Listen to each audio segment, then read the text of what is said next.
on us today. Okay. Let's pray. Father, we thank you this morning for this opportunity you've given us. We thank you for Boyle County and what it means to us. And Lord, we pray that you will watch over our county and you'll use us as a physical court to make the right decisions that's best for our community and for your glory. Father, go with us throughout this day. Watch over us, keep us in your will and your way. We ask all this in Jesus' name. Amen. Amen. And we sure are glad you're here today, Mason Harmon. Good to be here. Yes, we are. You'll join me in the Pledge of Allegiance.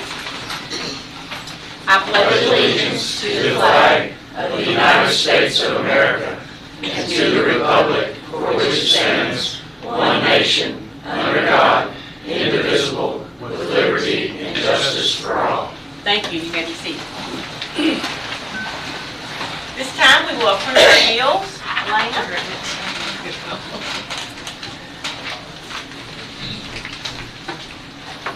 Alrighty, so the bills that got sent out in your all's packets were for a total of $480,247.17. We have since got a few things in, one of them being our janitorial service invoice, which was for a total of $4,812.57. That will bring your grand total to $485,059.74. I was also given an invoice today that goes with our ARPA funds, so the vehicles that are being purchased through the ARPA funds. We're picking up 7 today. We're getting a 2023 Dodge Durango. It is white. It's for EMS. We're getting 2 2023 Dodge Rams that are white. One is for EMA and one is for recycling. Yes, very excited, very excited. And they have not been outfitted yet completely. So we're picking up the vehicle today. The 2023 Durango for EMS is $42,308. The 2 Dodge Rams, one for EMA and one for recycling, are $49,723 a piece. They still have to be outfitted for their respective departments. But other than that, we have those. We are also picking up 4 for the Sheriff's Department, 4 more Dodge Durangos. So, any questions on the bills? Move we pay the bills as presented. Second. Okay, I have a motion by Magistrate Gay, second by Magistrate Bodner to pay the bills as presented. Is there any discussion? Are there trades? How many trade-ins are happening in those vehicles, or are they all new vehicles? They're all new vehicles. Yes. Yay. Yes, all of them are brand new. And I want to give kudos to Sam Butler too, by the way. He has been on the phone all week last week, and he's really made this. He's done very, very well. He And got well it all below what done. we budgeted too. Well below it. Well below it. Also, you all should have received some estimates for our server. We received 3 estimates. And ProTech is the lowest bid, and their amount does include warranty, whereas Lenovo. From the Lenovo website, I had not had a chance to include the warranty in that, which would have been about another $800 on top of the Lenovo price. So it would exceed the bid amount of ProTech. yes. Once we add the warranty on. And ProTech's a local company, so. Yes, and That's good. we're already using them, so. So it's the best bid and the one you would recommend? Yes, sir, it is. So Make a motion. Okay. I'll second. Well, we got to do, we got to pay the bills, and then that's included in the bills. That's why I was telling you all the ProTech. We went ahead and included it in the bills. Okay. But- I just wanted you all to because it know was that I the did my lowest due bid. diligence, looking up, making sure we got the best price for this server. Okay, great. So it's already part of our So the other bill approval. motion will take care of it. Yeah. And I do want to specify something else, if that's okay. On the invoice for the ARPA funds with the vehicles, it's come in again at the $42,308 for the Durango, $49,723 for the Dodge Rams. I just want to make sure that that amount specifically is approved so that I can cut the check today so the vehicles can be picked up. What are the sheriffs, the 4 for sheriffs? The 4 for the sheriffs, they're going to be $42,308. That's going to be times 4. And again, they're not outfitted yet, so. So part of the motion needs to be pay on delivery. Correct. Payment on delivery. Payment Okay, on so that'll be delivery. part of our motion. Do you want to speak to the janitorial service? Yeah, That was added? sure. Okay. Janitorial service, $4,612.57 of that. That's for Larry McKinney, our janitorial service. That's that much for cleaning the courthouse. And then we tack on $200. He also goes out to Constitution Square and helps take care of those grounds too, and he does an excellent job. So that was added on as well. That's all part of the bills today. All right. Okay. All those in favor of the motion to pay the bills as submitted indicate by saying aye. Aye. Any opposed, nay? Motion carries. Thank you, Elena. Thanks. Okay, next we'll have our budget transfers. Ms. Darlene. Okay. Budget transfers. There are several. General fund, I have $63,705. Public Works, $2,626. Joint jail fund, $78,000. Health fund, $26,500. EMS fund is $17,450. Fleet management, $100. County clerk storage fund, $250. And the ARPA fund, I'm moving $55,000. Altogether totals $243,631 and 0 cents. Motion to approve the budget transfers. I'm ready. Motion to approve by Magistrate Bodner, second by Magistrate Sleeper. Any discussion? All right, all those in favor signify by saying aye. Aye. Any opposed, nay? Motion carries. And then we have new line items. We do have new line items.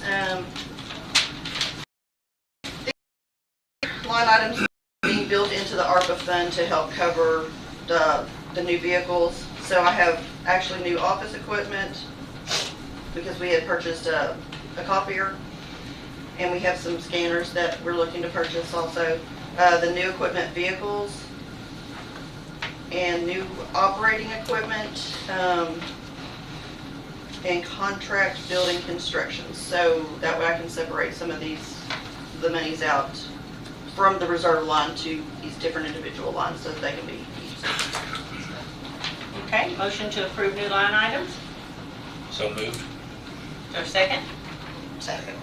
Okay, motion by Magistrate Gay, second by Magistrate Bodner. Any discussion on the new line items? So this makes it easier to look and find things. I like A that. little more transparency. I like that. We moved all the money that had been moved into the general fund back to ARPA fund last meeting.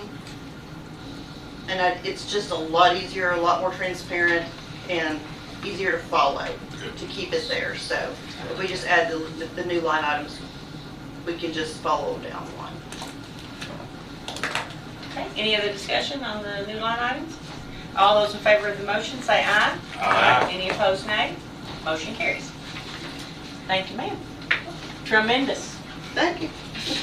Okay, we do not have any old business, so next is our Recovery Ready Community Certification. I think everybody is here for that. Governor Beshear presented this certification to Boyle County last week. We are the first county in the Commonwealth to receive a Recovery Ready certification. And I think that speaks volumes for our community and the people in our community who are working hard to help people overcome their drug addiction. There are many community partners involved, but I have asked Kathy Miles, our ASAP coordinator, which is Agency for Substance Abuse Policy, and Terry Dunn, our ASAP social worker, to be here today to accept the certificate for all of those involved with the treatment, housing, workforce, and recovery aspects of ASAP. I am very proud of our community coming together to create a recovery-ready environment for those who need it, and we certainly could not have accomplished all this without the efforts of Brent Blevins, our Health Department Director. So Brent, thank you for being here today as well. If you all would like to come forward, present the certificate.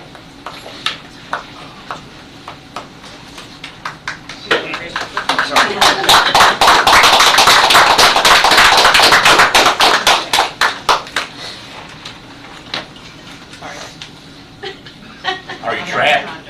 We're trapped here today. We're trapped back here. Okay. this over and get a picture, and then I'm gonna let you all speak, okay? I'm gonna come over here. Briefly, yeah. Come on, Yeah. Get us all in here. Yeah, I'm happy to be in the back here. All right, everybody ready? Okay, I took 3, 4. That should be good. So this is a special day. Yes, go on, yes. Special day, and you all are just terrific, and I'm so glad that we have done this in our community. Yeah, I'm gonna let you all say a few words. Yes, thank you, Gerry. Well, thank you. This room is full of people that had a lot to do with this. So I thought it might be helpful for y'all to know what the process was real quickly, because you will get asked probably what does this mean. So in early 2023, there was a regulation put in place that Kentucky would offer communities this opportunity to be recovery ready. And then a committee formed out of that actually set the standards for certification. And then they opened up the application. The application looked at all aspects of the community. It was about a 20-hour process to do that application. And it looked at everything from certainly harm reduction and syringe exchange program to the jail, to the criminal justice system, to what faith communities are doing. And basically through the whole thing was, how do we talk to each other? How do we communicate as a community to know that what we're dealing with is a disease that's a treatable disease, and we can all work together and make a difference and get away from the way we used to look at substance use disorders. And so after we did the application, then they set the site visit for us, and lots of y'all were part of that. So Chris was part of that, Judge Bottom was part of that, Terry Dunn was part of that day, our mayor was part of that day. We Magistrate Cullen, I believe, was there. Yes, Magistrate. Yes, I'm sorry. If I'd seen him, I would have said. And Jason was there. And you need to know that they were so impressed with EMS and with Terry's presentation that when they awarded this, they asked us to bring Terry with us to Frankfurt. So it was a good day, and we are very thankful for this. And we know that had you all not made some decisions that really had a lot to do with this, that we wouldn't have gotten it. It was a pretty intensive process for them to look at all these areas of our community. So we accepted it in your honor and in memory of the people that we've lost in this community to overdoses. And I think Brent and Terry would like to say just a brief word, but Sure, thank you all. You Yeah, mean so much to so many people. You may not Thank you, know it. And your vision for the jail years ago had a lot to do with this. So thank you. Absolutely. Thank you. Well, and I'll be brief. But I would like to thank the fiscal court and, of course, my supervisor, Mike Rogers, for just all the efforts, the compassion. I think that's one of the things that sets Boyle County apart from a lot of other counties, is that we have some compassionate individuals sitting in these seats and making the right choices and decisions for this community. And just grateful for this opportunity. And when I go out and I do follow-up visits and go to meet families, I typically go alone unless there are certain circumstances and issues where I'll take another supervisor with me. But every time I go, I always have your all support and love behind what I'm doing, and that helps me from day to day to just keep going back. Even if I get shut down, I keep going back and keep going back. Just the resilience piece is what's needed in this job, because it's not easy, but knowing that I have all of your all support behind me, that keeps me going each and every day, and just grateful for all the community partners that we have. There's countless ones that I could name right now that I've worked with personally, that I've referred different individuals to, but I think what we have here in Boyle County kind of speaks for itself. And it's continuing. There was another, I think just last week, there was another medication-assisted treatment that came to Boyle County to set up. So it's continuing. It's having that snowball effect, and it's continuing. And hopefully, we're making a difference here in Boyle County. But just thank you all. I appreciate it. God bless. Gerry, we are thankful and grateful to have you as part of our team. Thank you. And we really appreciate everything that you do, because lots of times you're in the worst of the worst situations, and but through some of your counseling and through some of your efforts, there's a bright side to those stories, and we hear that as well. So thank you. We appreciate you. Yeah. Real quick, two things. Number one, I fully realize we've got a Kathy Miles in this county. We're fortunate. Yes, You all don't know the impact she's had on this. But I'll give you one real quick example of how all this pieces together. And just to show you how a lot of people in this room, fiscal court, back in 2016, we had 8 overdose deaths in 2.5 weeks in Boyle County. In 2017, the fiscal court, the city commission, and the Board of Health voted for us to do a syringe exchange program unanimously. And that piece right there, and you start adding pieces like Terry, you start adding pieces like Kathy, and EMS, and all these pieces together of what formed this today and what happened last week with the governor presenting this, to the county. So just to show you that what you all do here in this fiscal court makes a difference down the road, and you all know that, but this is one example where it's truly made a difference. So thank you all for what you do. Thank you, Brent. We appreciate each and every one of you out here today. Thank you, I Kathy. just wanted to make one comment. Yes. I was a teenager, a little older, I lost three cousins to overdose in a time when you didn't talk about it, you didn't do anything about it, you just kind of looked the other way because you didn't know what to do. And if we had those people back, they would be alive today because of what all you all are doing. So. Thank you very much. We owe a debt of gratitude to each one of you all. Have a great day. Thanks. Okay, at this time, I have a proclamation. In case you all did not know, it is EMS week, May the 21st through the 27th. So I would like to read this proclamation. Whereas emergency medical services is a vital public service, and whereas the members of emergency medical services teams are ready to provide life-saving care to those in need 24 hours a day, 7 days a week, and whereas access to quality emergency care dramatically improves the survival and recovery rate of those who experience sudden illness or injury, and whereas emergency medical services has grown to fill a gap by providing important out-of-hospital care, including preventative medicine, follow-up care, and access to telemedicine.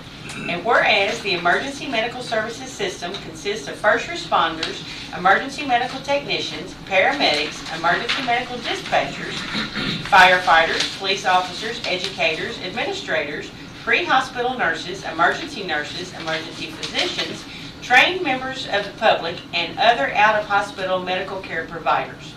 And whereas the members of emergency medical services teams, whether career or volunteer, engage in thousands of hours of specialized training and continuing education to enhance their life-saving skills, and whereas it is appropriate to recognize the value and the accomplishments of emergency medical services providers by designating Emergency Medical Services Week. Now therefore, I, Trilly L. Bottom, Boyle County Judge Executive, in recognition of this event, do hereby proclaim the week of May 21st through May 28th, 2023 as Emergency Medical Services Week with the EMS strong theme, EMS Week, where emergency care begins. I encourage the community to observe this week with appropriate programs, ceremonies, and activities signed by Trilly L. Bottom. So, Director Rogers, this week is all about you and your team, and we are proud to have you. We are thankful that we have you and your team here in Boyle County and for all the services that you all provide. Would you like to get a Well, you want to wait till you do your presentation, or you want to go ahead and do this? Yeah, let's go ahead and do Do that. this first? Okay. All right, so I will present Director Rogers with this proclamation. We're going to get the door. We'll get us a trap door right there. In the room. All right. Hold on just 1 second, sorry.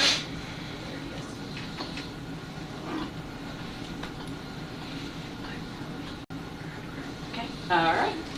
And then Director Rogers has a presentation that he would like to make. Well, we have two individuals here, and thank you for the proclamation. You know, EMS is always and always will be about the people that, you know, come into work every day. They come in on holidays, Christmas. They miss their kids' ball games and ceremonies. My daughter's having a send-off today from 5th grade to 6th grade, so we're missing that. But that's okay. It's what we do. It's what we're here for. Our patients are what always matter to us. It's what keeps us going. Just an example of this today, we have two crew members here, Sarah Bugg and Gerry Dominion, that will receive a challenge coin. And what the challenge coin represents is recognition of excellent patient care resulting in a life saved. So that means we had a patient that was not breathing, had no pulse, and through the treatment and care that they gave that patient, the patient went to the hospital, was able to get whatever the problem was fixed and left the hospital normal. And that's our goal. Wow. They're at home with their family, and that's our goal. That's what we strive for. So I want to recognize Sarah Bugg and Gerry Dominion. Come on up, you all, for excellent patient care that resulted in a life saved.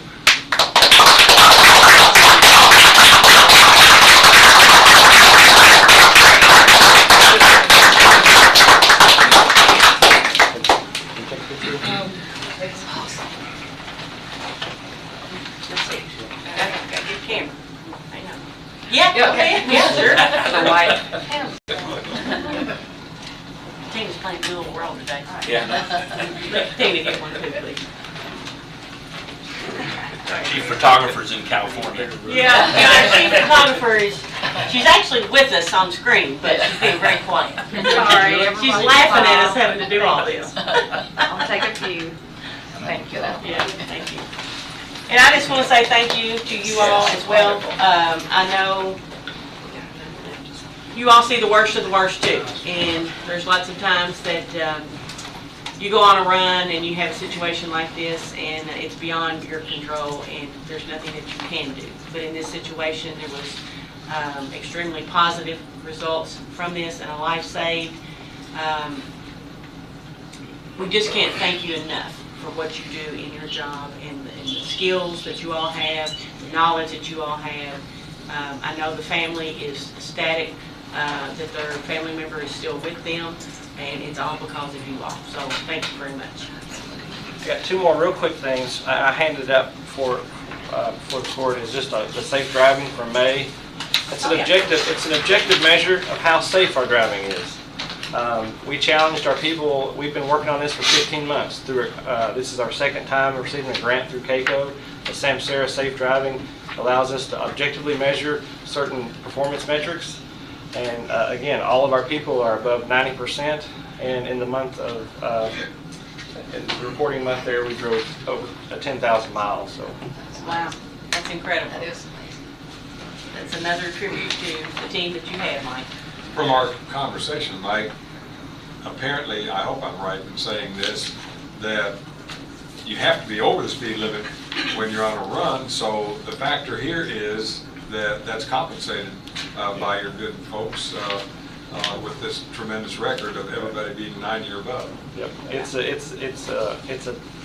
a delicate balance of timely arrival to be able to make interventions that we need to and safe driving. So again, it goes back to our providers. That's the heroes here that are there every day. I love that you have an objective way to show it. Yeah. That's We're great. there's no other fiscal court in the state that's going to receive this like we're the only ones doing this. Awesome. That's awesome. Big thanks to CAECO for being able to allow us to do that. One last thing is this weekend on May 28th at 2 p.m. there's a Kentucky Heroes 5K walk run. It's sponsored by the Kentucky Brotherhood, and their organization that their mission is to never forget the fallen line of duty death, EMS, fire, police, and corrections. They want the Commonwealth to remember the ultimate sacrifices that men and women that they gave for their community. The Kentucky Brotherhood ride is a bicycle ride. It's approximately 400 miles in July over 4 days, and it's one of 5 rides in the country to recognize first responders. So. And can people still sign up Yes. Yep. and contact you for the information? Yep. You can call the station, or you can go to the website. If you put Kentucky Brotherhood ride, you can find an application there. Okay. All right, well, thank you for letting us know about that. Thank you. That's all I have. Thank you. All right, thank you, Director Roger. Thank you. Appreciate it. You all have a great day. Thank you. Thank you all. Be safe out there. She said there's a run this weekend. Where's that? It's in the airport. Oh, it's here. Okay, next, we have another proclamation, and it is also National Public Works Week, May 21st through 27th. The theme is Connecting the World Through Public Works, and I would like to read this proclamation as well. And we have Supervisor Roger Johnson with us today, representing Public Works, so this is for you, Roger. Whereas Public Works professionals focus on infrastructure, facilities, and services that are a vital importance to, well, let me just start over. Whereas Public Works professionals focus on infrastructure, facilities, and services that are of vital importance to sustainable and resilient communities and to the public health, high quality of life, and well-being of the people of Boyle County. And whereas these infrastructure, facilities, and services could not be provided without the dedicated efforts of Public Works professionals, who are employees at all levels of government and the private sector, who are responsible for rebuilding, improving, and protecting our nation's transportation, water supply, water treatment, and solid waste systems, building public buildings and other structures and facilities essential for our citizens. And whereas it is in the public interest for the citizens, civic leaders, and children in Boyle County to gain knowledge of and to maintain an ongoing interest and understanding of the importance of public works and public works programs in their respective communities. And whereas the year 2023 marks the 63rd annual National Public Works Week sponsored by the American Public Works Association, now be it resolved, I, Trilly L. Bottom, Boyle County, Kentucky, do hereby designate the week of May 21st through 27th, 2023 as National Public Works Week.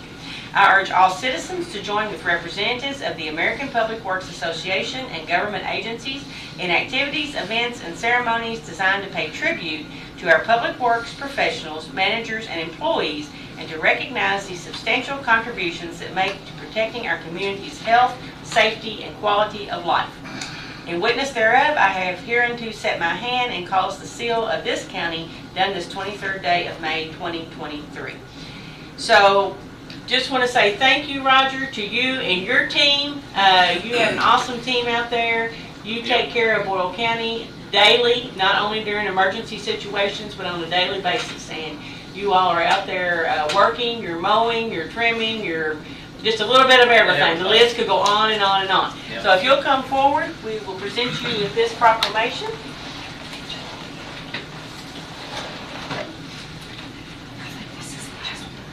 And just let everybody know we like cinnamon rolls,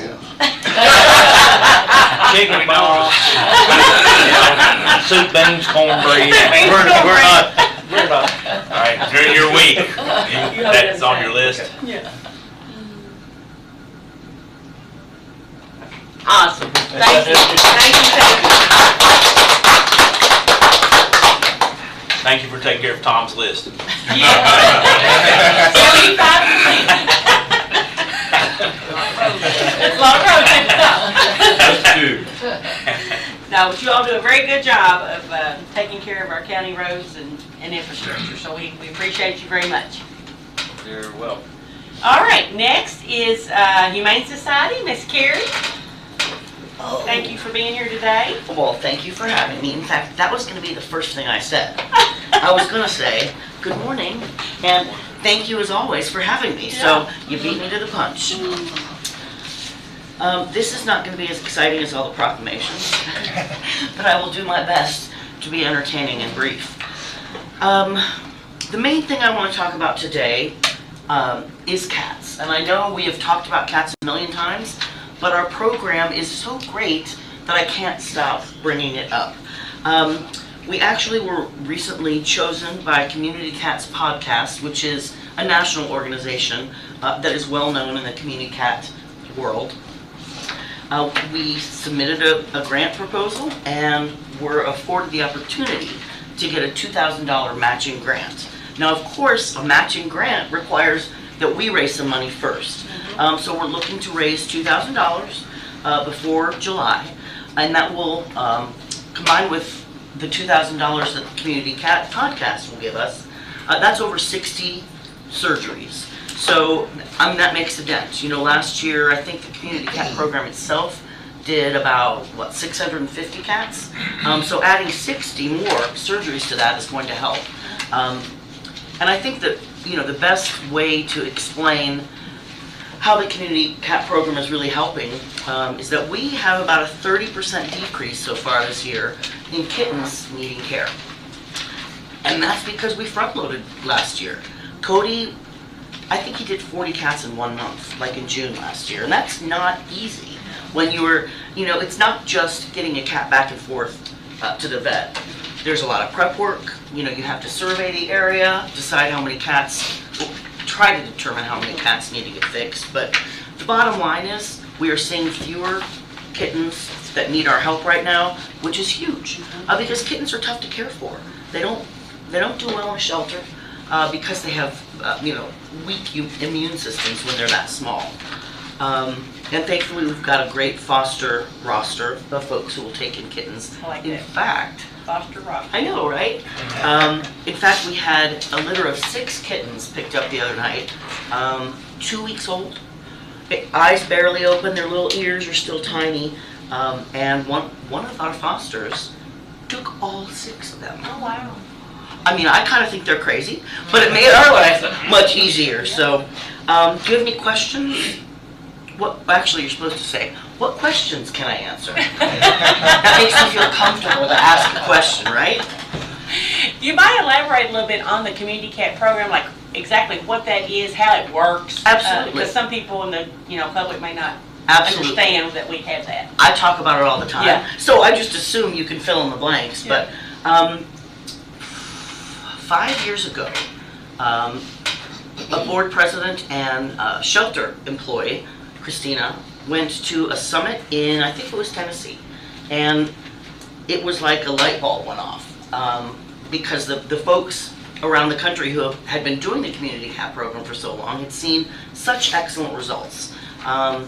In fact, right here in our state, the origin of the grant that we began with is in Cincinnati, and they made such a dent in the community cats that there's enough money from this foundation to spread around. So they have come down farther south, which is why we had that opportunity. Essentially, the point is, outdoor free-roaming cats don't want to be in a cage. They don't want to be in a house. So instead of just letting them roam free and do whatever, the research shows that if we get them fixed and vaccinated and put them back out where they came from, they're great. They do just fine, and in fact, it's helpful for the community because obviously they're not making any more kittens. Mm-hmm. They're vaccinated, so that lends itself to community immunity. Ooh, that's a good one too. Yeah, that's a good one too. Dr. Seuss. Yeah. Step up. The places you will go. Well, let's see. So essentially what happens is folks call. In fact, I got a lot the other day. Folks call, we simply ask them where they live, phone number, how many cats they have, and if they know if it's a male or female, of course that helps. Yeah. So then we get on the project there. Call Town and Country, and we do use other vets too, but Town and Country is the main one because we've been working with them forever. We make the appointment, we pay for everything. The resident is only responsible for getting the cat back and forth. Now, of course, there are some folks who can't do that. There's some folks who either don't have the capability, a ride, there's all kinds of reasons. Somebody might not be able to do the trapping and all that. So that's why we have Cody. Cody Chakowski, our cat man. And he typically goes to areas, businesses, where you can't identify a caretaker. You know there's someone feeding them because they're there, but it may be several people. So instead of trying to track down the people that, you know, are actually feeding them, Cody will take care of it himself. And again, we still need community participation.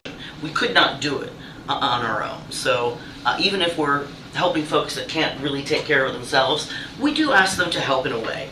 Keep an eye out for the cat, you know, let us know what the routine is so we can plan better. But again, the point is, free roaming cats need to stay outside. And we can fix them, we can make their lives happier, and it makes all of us happier too. And a lot less kittens. And a lot less kittens, which again, you know, they do not do well. Right. They don't do well in the shelter, so. And I would like to point out, oh, hold on. Yeah. Hold on. One more thing. Great. It was so important that I forgot. Oh, yes. A lot of folks are concerned about cats living outside. They're not gonna, you know, they'll get hit by a car, they'll be eaten by something. And of course, nature does do what nature does. However, we wouldn't have any more cats outside if they couldn't live outside. So that's kind of my end-all be-all statement. I think we can all agree that there's lots of cats out there, and we probably won't be, exactly. We will do our best to work ourselves out of a job. That's right. But anyway, so this Pay It Forward grant is a big deal for us, and I encourage anyone, you know, throw a few bucks in. It's not, the more people that donate even a little bit, the more surgeries we can do and make the community safer for us and outdoor cats. Thank you very much, Kari. No, We appreciate that thank you. explanation, You because I know a lot of mentioned people are confused, yeah. You mentioned Cody twice. Cody is extraordinary. We had cats burrow underneath our barn a couple of years ago, and he was able to capture them all and take care of them. But I'd also like to mention that just this past week, Cody once again was able to take a young horned owl that was injured and took care of that. Gave up his afternoon, really I think the entire day, to travel and get that taken care of. And that speaks volumes about Yeah. Cody and his work ethic and his concern compassion for all for animals. So, yeah, we're really proud and happy to have him. Thank you very much, appreciate the report, and we've all learned something. Thank you. Yeah. Have a great day, y'all. Have a good Thank day. you. Pastor Slaper, did you see if Michael, no, here he is, okay. When did you slip in on me? All right, next is Michael Hughes, and he's here to represent the African American Historical Society. Good morning. Good morning, welcome. I wanted to tell her that that's called boomerang. When you think of something and it leaves and then come back, I have to put a name on it. That's good, that's good. Happens more frequently when you get this gray hair. Yeah, well, Yes, it does. I got a little gray go with it too, you know. So, well, I'm here because we are experiencing growing pains, pretty much, you know, and we are hoping that we was interested in actually Grayson Tavern, and we need more space. We have really just outgrown. I don't know how many you have had a chance to go down at the center and see the display that we have down there. And that has to come down in about another month. It's actually supposed to come down next week, but the center wanted to extend it through June, you know, for certain programs that they're having. But it's a large, very large display, and we really don't have any place to actually put it. And we feel like it's so important to the community that we'd like to, you know, keep it up much good. And in Grayson Tavern, we couldn't actually put all of it up because the wall, you know, but we want to have that ability to store it and to possibly work some of it, use, you know, display during the summer months that the park is open and people can still see it, because the history center that we have on 2nd Street is overrun too. You know, things grew you know, we didn't expect it to grow like that when we first started, you know, but it has, and that's a good thing. It's not a bad thing, that's a good thing. So we wanted to come and ask you guys about the possibility of us either renting or whatever, leasing or whatever, you know, the Racing Tavern, possibly, you know, to, I can't put a future on it, but, you know, it is something that we feel like we needed to do, and, you know, so. So you you need the whole building or just the first floor, or what do you exactly, are you need storage space, or are you wanting? We would probably use the building as, you know, as, you know, of course there is the upstairs, you know, is open, and a lot of people couldn't get upstairs. We use it as, you know, a display person, but.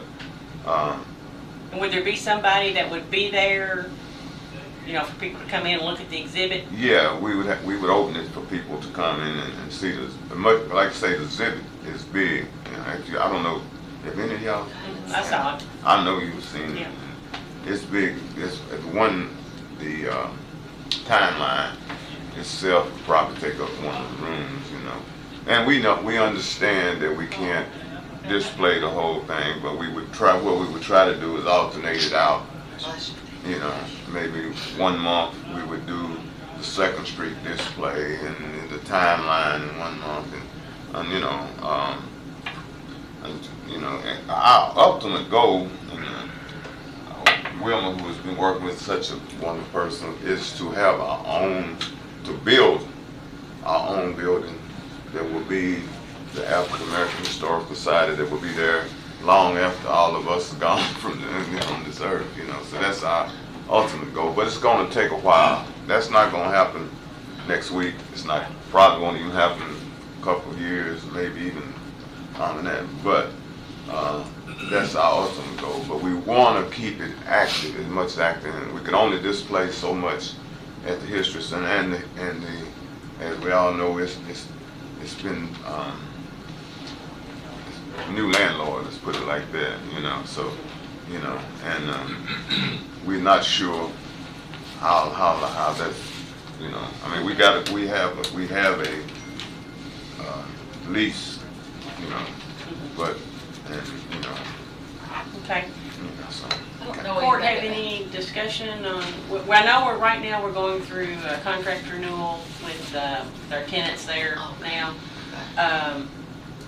So there's not been a final decision made on what, you know, we have some other people interested too. So it's.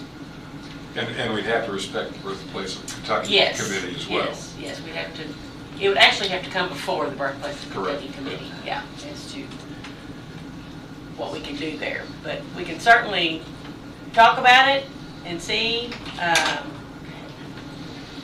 Probably would be good if he came to the Birthplace of Kentucky committee meeting. Yeah. So I'll get you that information, let you come appear before the Birthplace of Kentucky committee, because they meet there at Grayson Tavern, and I don't know the exact date of the next meeting, but unless you recall from the last one. Okay, all right. So I'll get that to you, Michael. Okay. And have you come there, and they can discuss it, and we can discuss it, and. Okay. That's all we can ask. But y'all have any questions for Michael as far as what it entails and anything like that? Okay. So you would have a volunteer 5 days a week? I can't say that, but we would probably have, I don't know about 5 days a week, but, you know, you talking about people to visit and stuff. Yeah, how many days would it be open? You know, would it be open like weekend, Thursday, Friday, Saturday? I'm pretty sure it'd be open on the weekends, but I can't say, you know, exactly. Every day. When the college is in session, we probably would use interns, you know,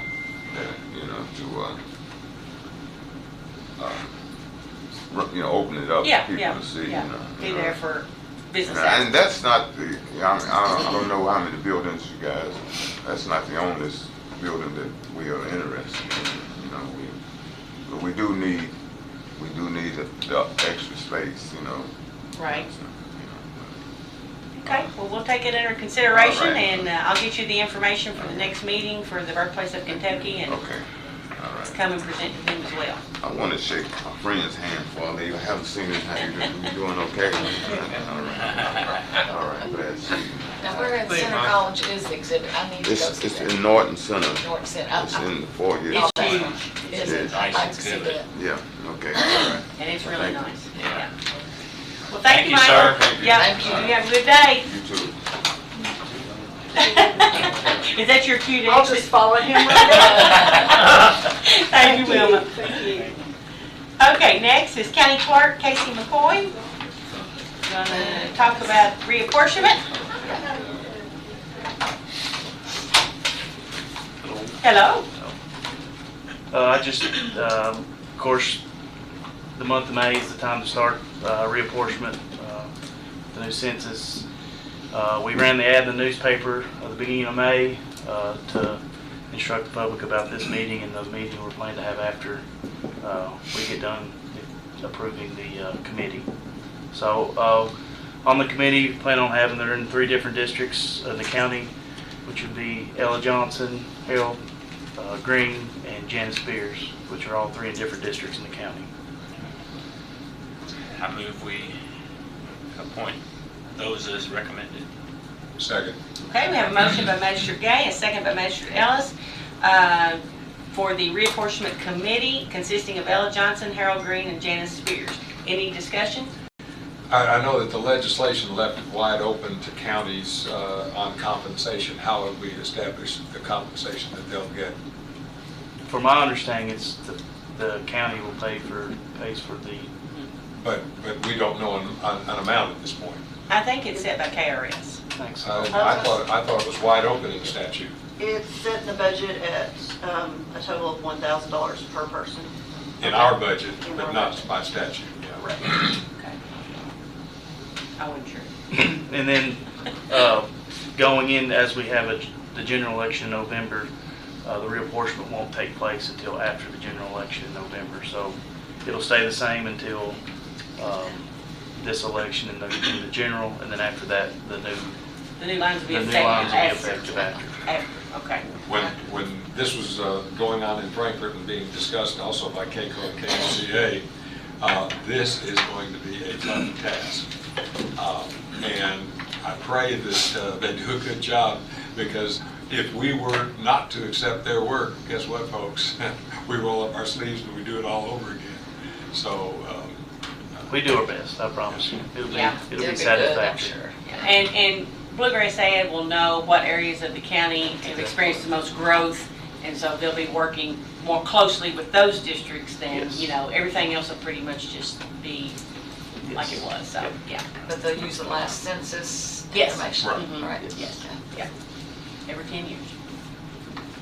All right, all those in favor of the motion signify by saying aye. Aye. Any opposed, nay? Motion carries. Get to work. Thank you. Thank you. Thank you. Okay, next is Human Resource Director Steve Griffin to discuss the employee insurance program and AirMedCare and the new vacation policy. Are we all getting a vacation today? Starting Yes, today? ma'am. Yay! Anytime you want. Didn't say paid, but.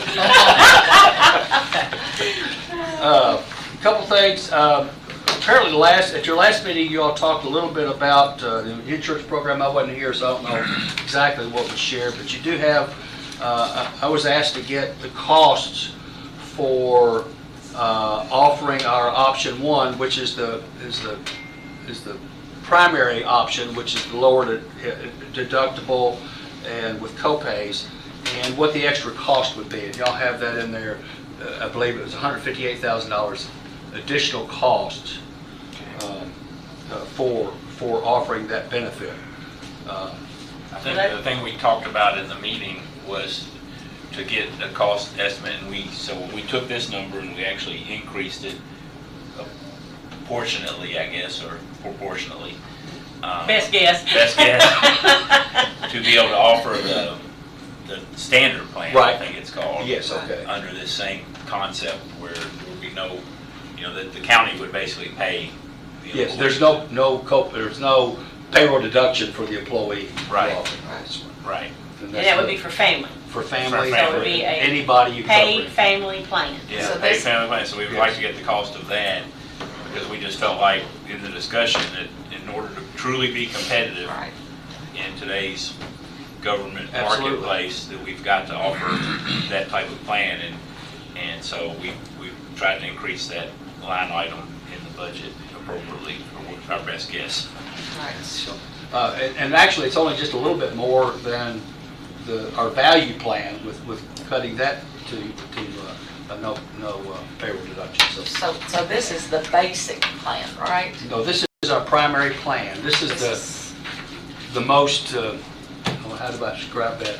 It's the most benefit to the employee, Yeah. Okay. this plan. Okay, is. so Okay. we added a lot Okay. more money to it that we didn't need to. Well, We can- Darlene, help us out on that. It's there in the event we need it. Yeah. Okay. If we So don't just need keep it, it- it can sit there. It can sit there. Okay, yeah, all right, good. But just in case. Just in case, okay. So can you just kind of go over the benefits then of this plan? We have 3 plans right now, and I didn't bring them with me. Okay. But each plan has a different level of individual and family deductible. Okay. As you get cheaper for the employee, then your individual deductible goes up, or your family deductible goes up. This is the most lucrative deductible for the employee. Okay. So it's the best for the employee. Okay. So I'm just want sorry everybody about to that. understand that this would be paid family plan for every employee Right. Yes. going forward. Yes. That's a huge step in the right direction. Right, yes. To For be our able to employees. employ. To be able to retain, Retain. not only, Even to attract.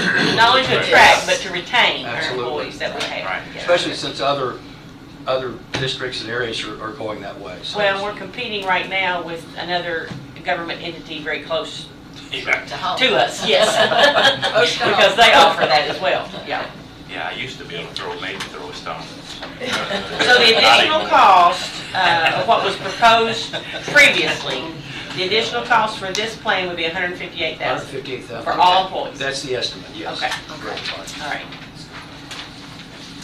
Okay, Any and questions about that? entertain a motion to, Yeah, I guess. Yes, I'm sorry. So moved. all right. Is there a second? All right, motion made by Magistrate Ellis, second by Magistrate Bodner. Any discussion? Discussion. An area that, going to the cobwebs in my mind, is real sensitive. What provisions are in all of our contracts of all of our employees for literally the travel that people do around the country and around the world now? Out of network can come in if we're not very careful with that language, and somebody has an accident or an episode of any kind, and they're in California or they're in Great Britain. There is some language in there. I really don't know exactly what it says, and I need to research that, Tom. Yeah, would you I'd rather please? not comment on it, but unless I was absolutely sure. Right, So, yeah, let us know. And I'll do that and let you know. That can really leave somebody hanging. Absolutely. All right, any other discussion? Just looking down through here myself to see. And then as far as the discount, that's still available for participating in the health fair and? Yes. What would happen is where it has this $100 deductible, I mean, the copay or a monthly premium would disappear if you participate in health fair. Julie, are you trying to tune in with us? Is she talking? Oh, It's a green. I thought it was your grandkids, yeah. Okay. Any other questions about that? And then on one of the points that Tom was making, that if you have insurance in some other aspect and you don't accept the insurance, you still get the $200 a month in the, like. Yes, I forget what that's called. Yeah, A little card you have. Yeah, so if you don't need our insurance for whatever reason, either through another plan, you still are eligible. Eligible for that, Yes. $200, yeah. $200. Okay, Okay. so we have a motion and a second to approve the proposed plan with an additional cost of $158,000, which makes our health insurance for employees paid by the county. You all ready to vote? All those in favor of the motion signify by saying aye. Aye. Any opposed? Motion carries. Very good. Thank you, Steve. Appreciate the information. The AirMedCare, I don't know what's been shared about that, but the rate is going to stay the same at $60 per family.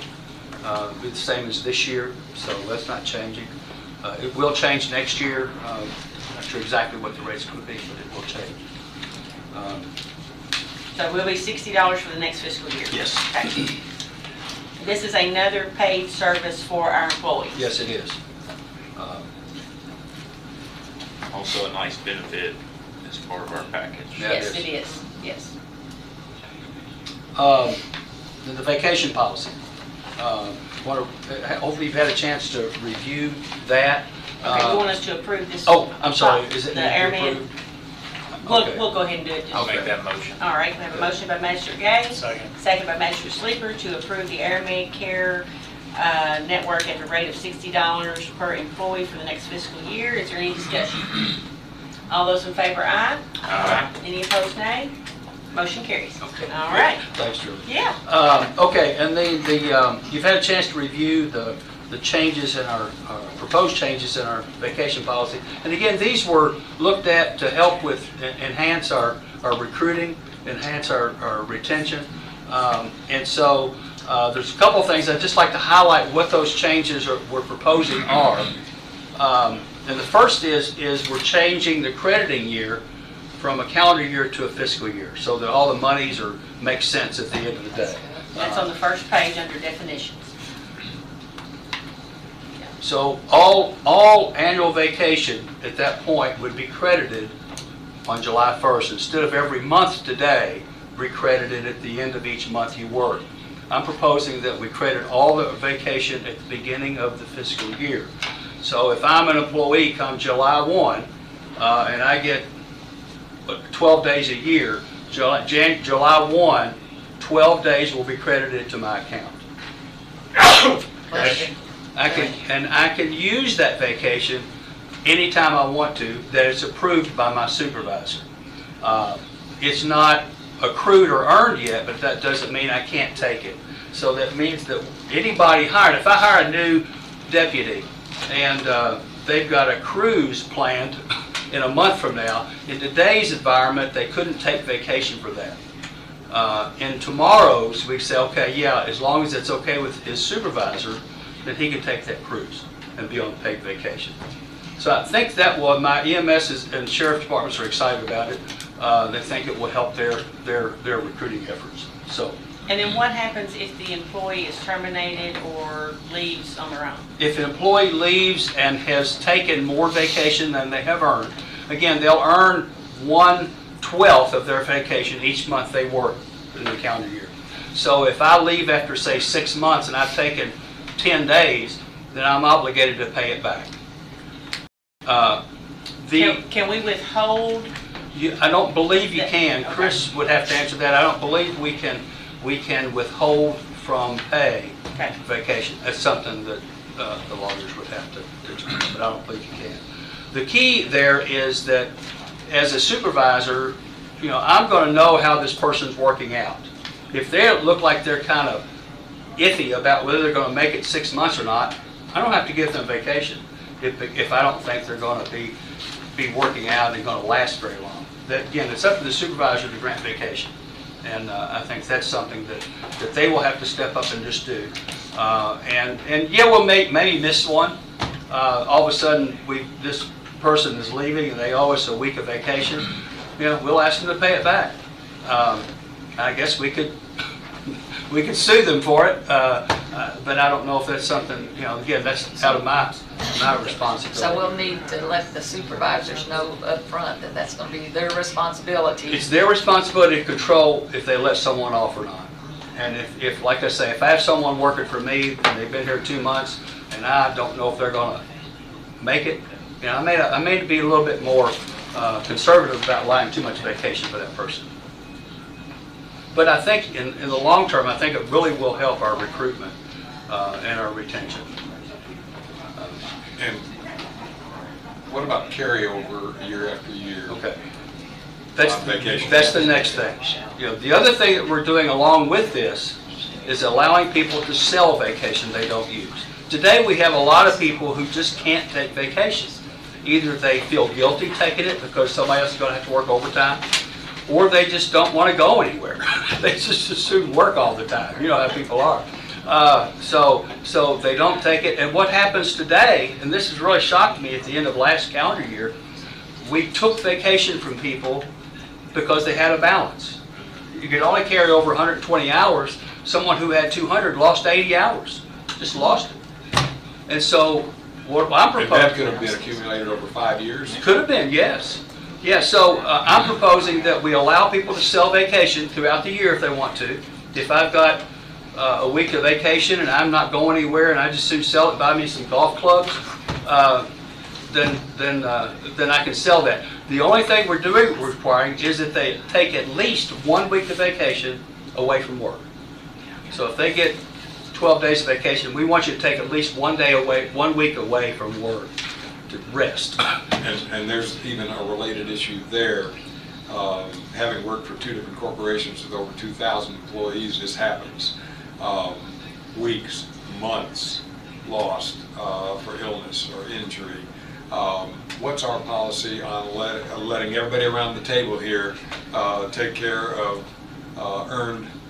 using their earned vacation to have Charlie or Mary taken care of? We have I forget what we call it now, but you can donate any of your paid time off to a bank if someone is in need, and then they can use that bank.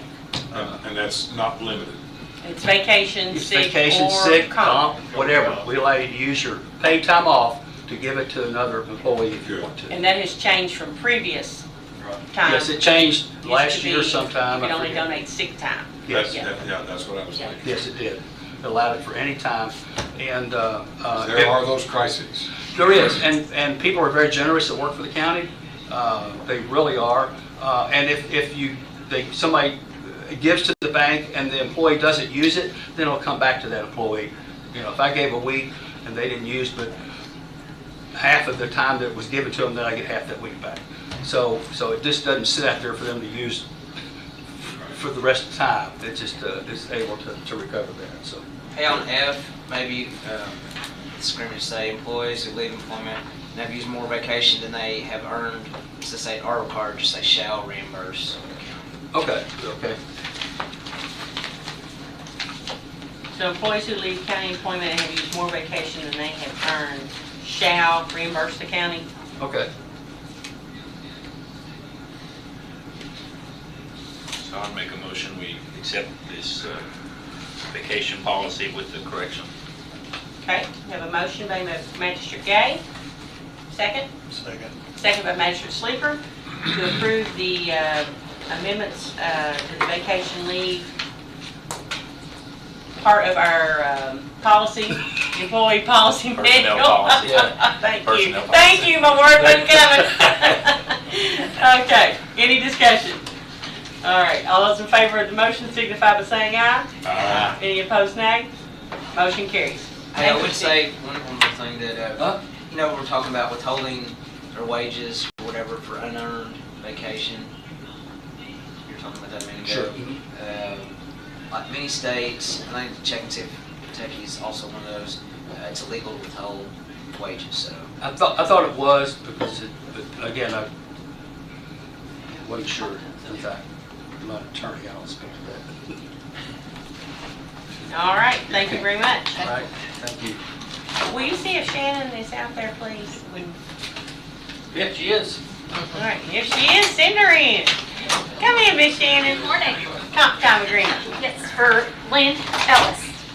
Lynn Ellis, okay. I move we accept the comp time agreement. All right. Second. Motion made by Magistrate Gay, second by Magistrate Bodner to accept the comp time agreement for Lynn Ellis. Any discussion? All those in favor say aye. Aye. Any opposed, nay? Motion carries. Thank you. I'll get this to you. Okay, thanks. Okay, next is the Solid Waste Director, Angie Muncy. Good morning. Tell us about a waste tower grant. Okay, this is a grant we get every year for $4,000. It's an automatic, it just helps between the times that the state has their big tire collection event, which ours will be in fall of 2024. So, but this just offsets the cost of stuff we have to pick up beside the road and things like that. Okay. And the grant is from July 1 through June 30th next year. And it is $4,000. We pretty much get this Every year. Every year. And if what we don't use, we just send back and get it again. Okay. All right. Do we have a motion to approve application to apply for waste tower grant? Make a motion. Okay, motion made by Magistrate Sleeper, second by Magistrate Ellis. Okay, any discussion? Yes. There are areas in more than my district where you can look down in a ravine. Are those eligible if called in either by a magistrate or by constituents? Somebody gonna go get them? So that's, the pickup of it is not, No. so someone. Because that would have to be us, and we just really don't have enough manpower to do I that. understand. So. But the people that has picked them up before has called us, and we've helped So them out. scout troops, churches, others might get together. We'll help Go them and do it, dispose. and then, and then call for pickup. We help them with disposal, so, Okay, all right, so they'd have to bring them in. yeah. All right, thank you. And when did you say, are we having an event? The main tire event will be the fall of 2024. 24, okay. We have it every 3 years. Okay, fall 24. All right, thank you very much. I think you already had one, you already signed it. Well, I signed it. Do you want it? Now, you just keep that copy. Okay, will do. Thank you. Is there another place on there? Because there was two places here. No, this is to fill out at the end of the year, my stuff. This is just, you don't need to sign that. This is what I will fill out June 30th of next year, too. Okay, do you need this back? Okay. All right, thank you, ma'am. Okay, next is approved zoning map. I don't know, Mikaela was going to be here or she wasn't going to be here, but she did drop this off. You all should have gotten it in your packet. Recommendation to approve zoning map amendment for 1765 Bonta Lane. It was, do you want this? I don't think she's out there, Magistrate Sleeper, but if she is, I would have thought she was in.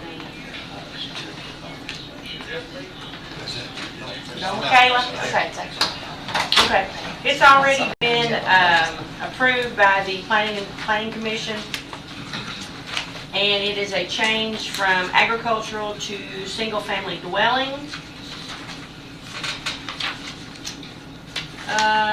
Proposing to rezone a tract of land containing 1.732 acres from agricultural to single-family residential located at 1765 Bonta Lane.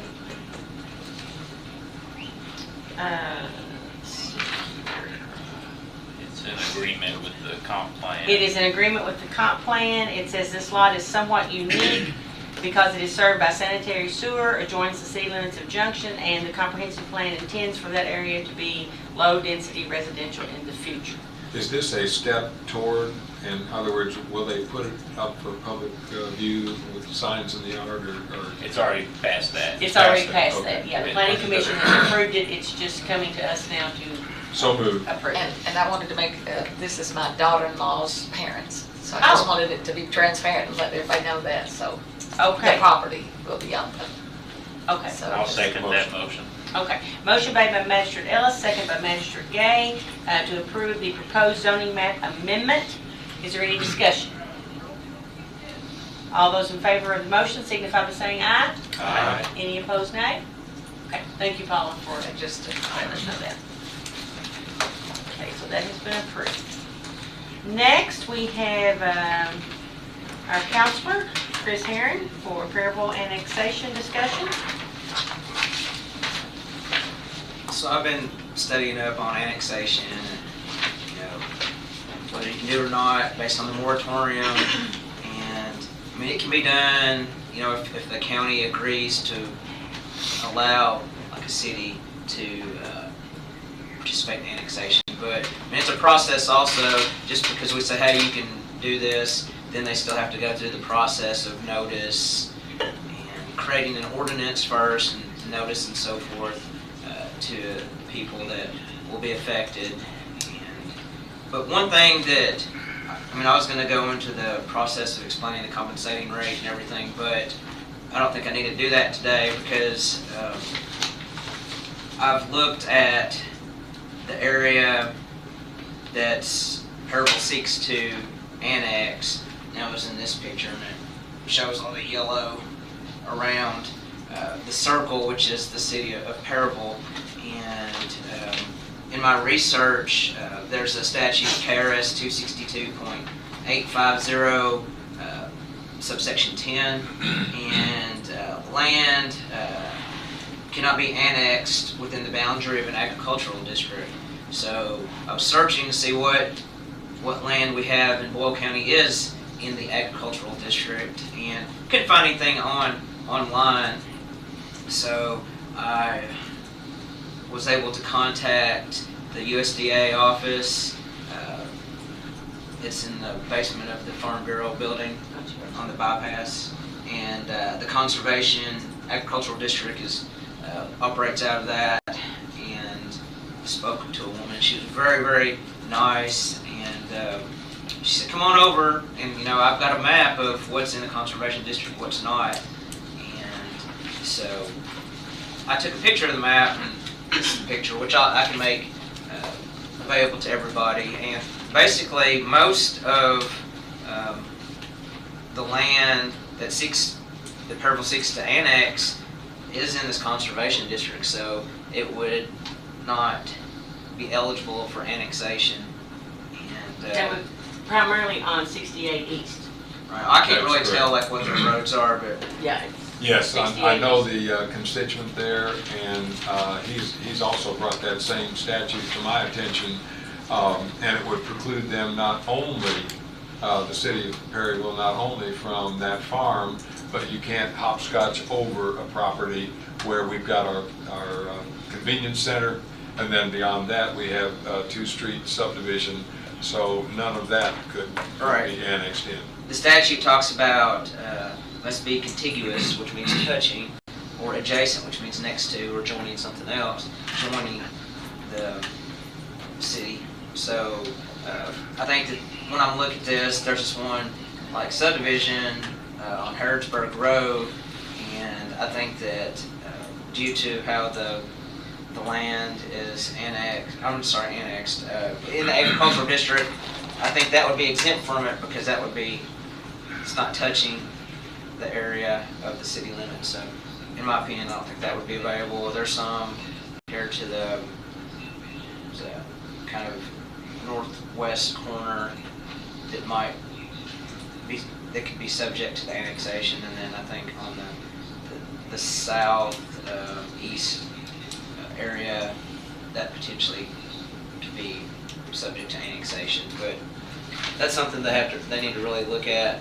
So we could grant them permission, but then they have to deal with all those challenges and obstacles. I want to be clear, it's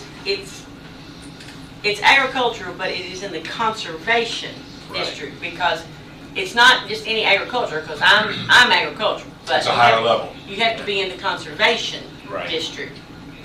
Right, it's not land zoned agriculture. That's something totally different. I want to clarify that. It was kind of really interesting. I didn't understand all that, but the lady kind of explained to me that if you have 250 acres of farmland, then you can designate that, or you fill out the paperwork, whatever, for it to become part of the agricultural district, and it's renewed every 5 years. And actually, maybe you don't have 250 acres, but your 10 acres of farmland touches that 250 acres, then you can become part of it as well because of that. And if you have 11 acres in a house, you can also, if it's touching the that 250 acres or whatever, you can also become part of that, so. Right. So Yeah, we- it's definitely a great thing for, preservation of farmland. It does make it tough for development and any other use, industrial or otherwise. So it makes it a real challenge on trying to grow your city. You don't see very many people that have had their land designated as agricultural district opt out of that, but there was one, and I can't remember if it was even in Payroll or not, but the lady was telling me that somebody just recently opted out of that. But that's something that Payroll really needs to look at further before they come back to us and say, hey, we want to annex, whatever, they need to really. So we could share this information with Mayor Miller Right. and then because we asked him to come back in June and then let him bring an amended And in that map. process, we need clarification, and I know that it is correct, that they would be required to put out signs and have a public hearing, just as it was when the airport was being annexed. But I'd like a clarification on, because there have been changes in the law since this has all taken place, with the suspension of any annexation without our approval.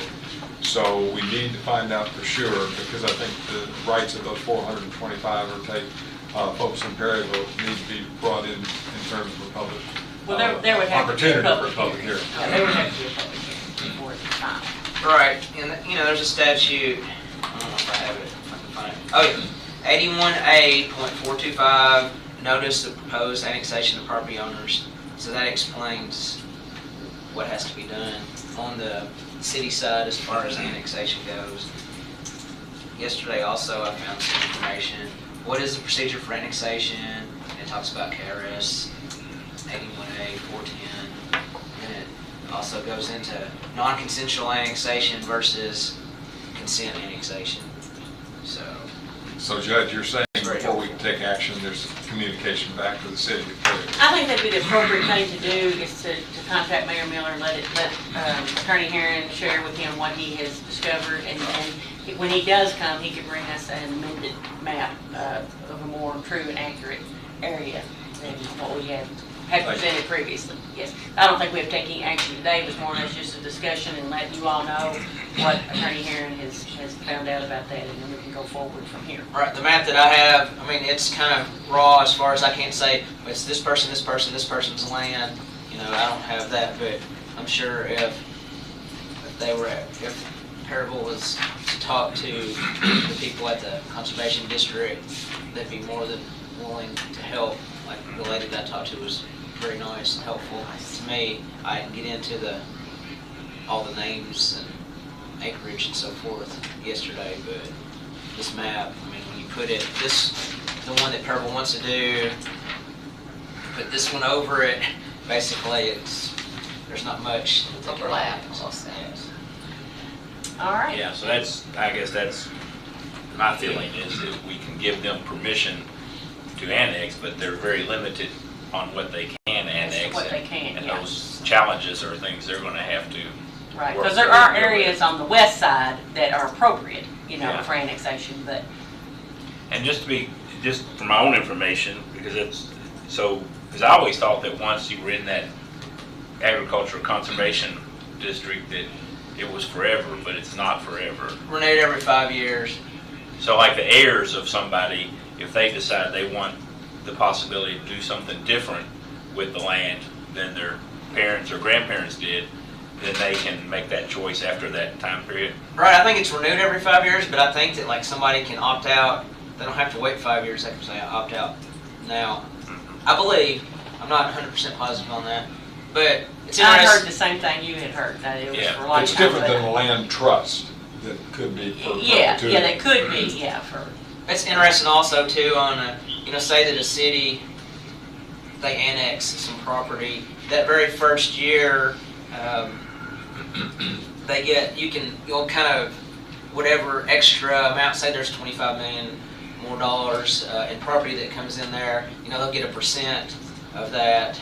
But after that initial, it's called gravy money, it kind of reverts back to the compensating rate from the year before, and if that amount that they annexed exceeds 4% of the compensating rate from the year prior, then a couple things have to happen. Either like Payroll, for example, would have to back up their tax rate and reduce it to accommodate, to be within that 4% range of the prior year's existing compensating rate, or you have to have what they call is a recall or have a vote on that, and property owners and Payroll would have to vote whether or not to increase the tax of the land and so forth to accommodate for that. Any other thoughts or comments? Okay. All right, next on the agenda is the first reading of our fiscal year 23-24 budget. The budget was placed in your drive, so you all should have gotten it. And it's also emailed. I want to comment, Darlene, it was understandable by me this time. Thank you. Darlene's done a tremendous job. Tremendous job. So what I would like to do is read the total budgeted appropriations on page 4, and everything that is in our budget is primarily a result of our budget workshops.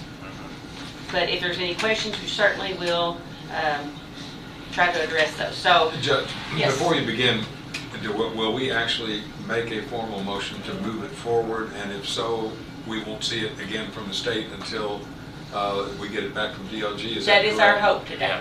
With that in mind, I will definitely want some discussion. Sure. Thank you. Okay, so total budget appropriations. Our total general fund, $25,871,359.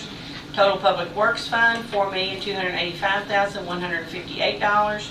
Total joint jail fund, $5,844,783. Total LGEA fund, $138,210. Total bond proceeds fund, $25 million. Total state grant funds, $200,000. Total federal grant funds, $265,554. Total E911 fund, $246,200. Total health insurance fund, $2,558,150.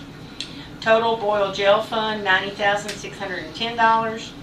Total EMS fund, $4,660,519. Total fleet management fund, $226,574.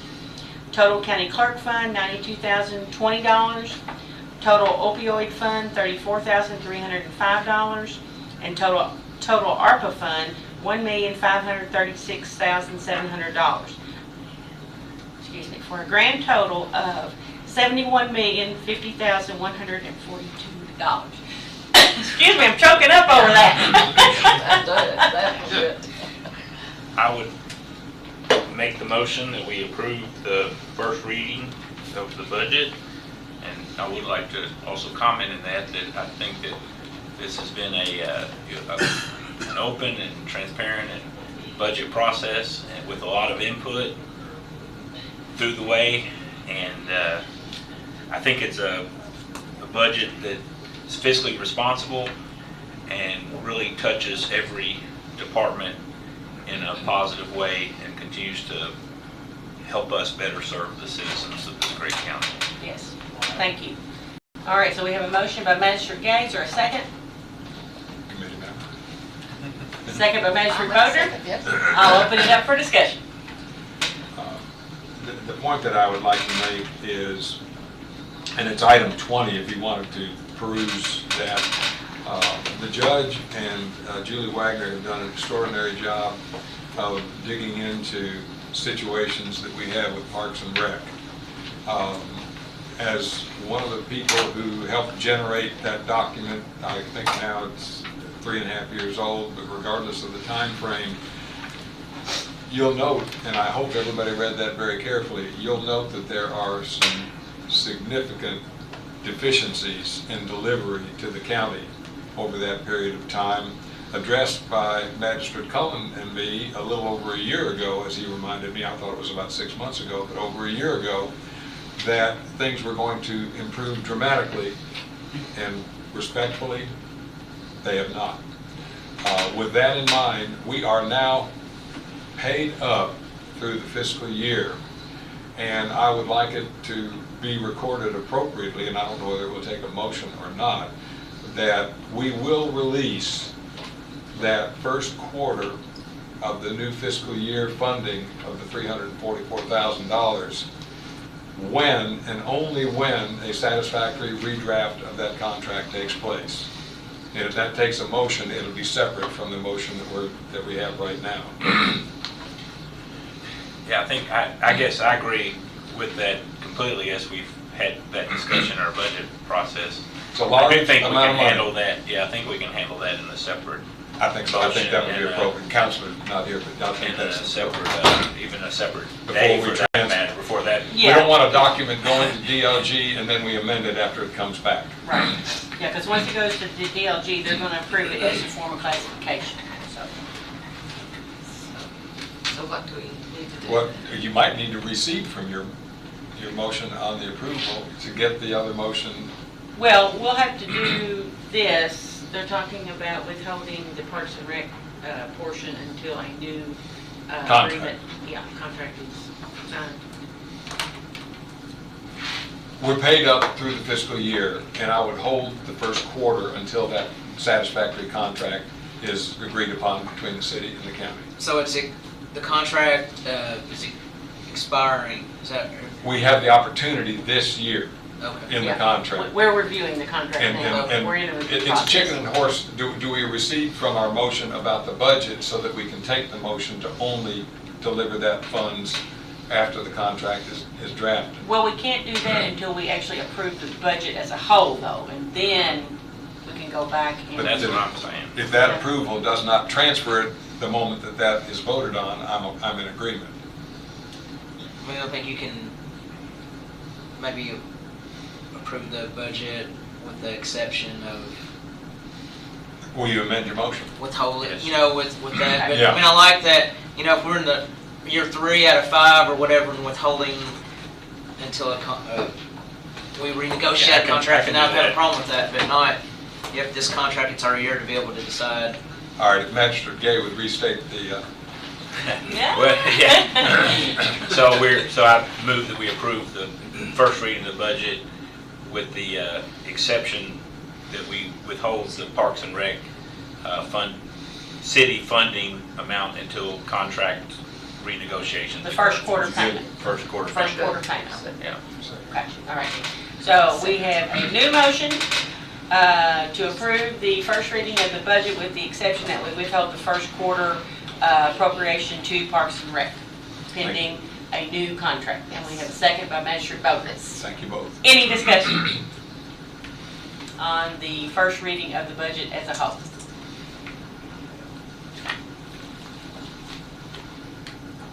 All right. All those in favor of the motion signify by saying aye. Aye. Any opposed, nay?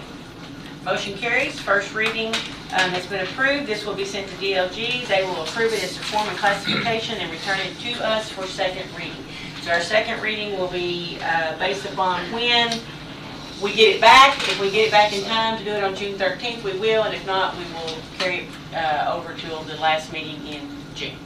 And again, I would like to extend my thanks and Yeah. to Darlene and. You're gonna take the Elaine words right out of my mouth. You go ahead. And to the judge, and to Judge Bonham for working hard on this budget and all concerned and bringing this budget to the fiscal court for It's approval. really been an eye-opening Yes. experience. And Yes. so I'm sure I'll do much better next year. But I appreciated everybody's help. Well, and I do too. I appreciate everybody that's been involved. I appreciate the magistrates working together and us all working together, and Arlene for all the work that she has done on this budget. I think it's a really good budget, as Jamie said. I think it's very transparent in what we're doing, and it's a lot better able to comprehend it, I guess. You know, you're able to see, look at it and see exactly what we're spending and what we're spending it on, so. I like that we had disagreements and did disagree on lots Sure, of stuff. sure. But we brought out all the comments and came back and agreed on. Sometimes we just agree to disagree. Exactly, Yeah. exactly. Well, thank you all very much. I appreciate that. Okay, next is Julie. Are you with us? I am. All right. You want to discuss the Junction City Park grant? I do. Yay. We have come across a grant. It's the Land Water Conservation Grant. And we've been out to Junction City Park and did sort of an evaluation on the park. And we figured out on that trip, Trilly, you'll remember, that pavilion at Junction City Park received a Land Water Conservation Fund grant 40 years ago under Martha Lane Collins. Yeah, we didn't know that, but we found that out. I did not know that. So I think it's time to renew that grant. And so we're asking, what we're gonna ask for is $100,000. And we have to match that 50-50. So we budgeted $50,000 as a match from us. And then the other $50,000, Paula and I have already talked to the schools. We're going to be soliciting donations. Part of the project will be to add a new pavilion with handicap accessible restrooms. We want to upgrade the basketball court.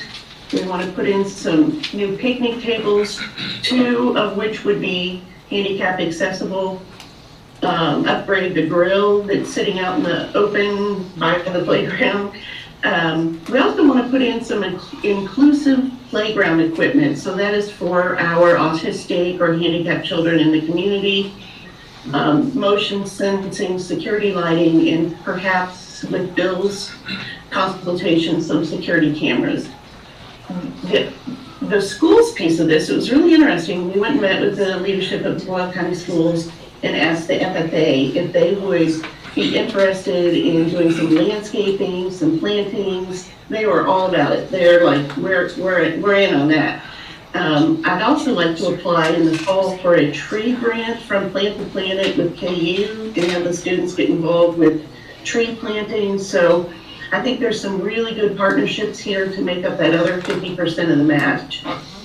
So what we need today is for you to pass the resolution that's in your packet so we can submit this on the 31st. Okay, so we have thank you, Julie. Thank you. Don't go anywhere.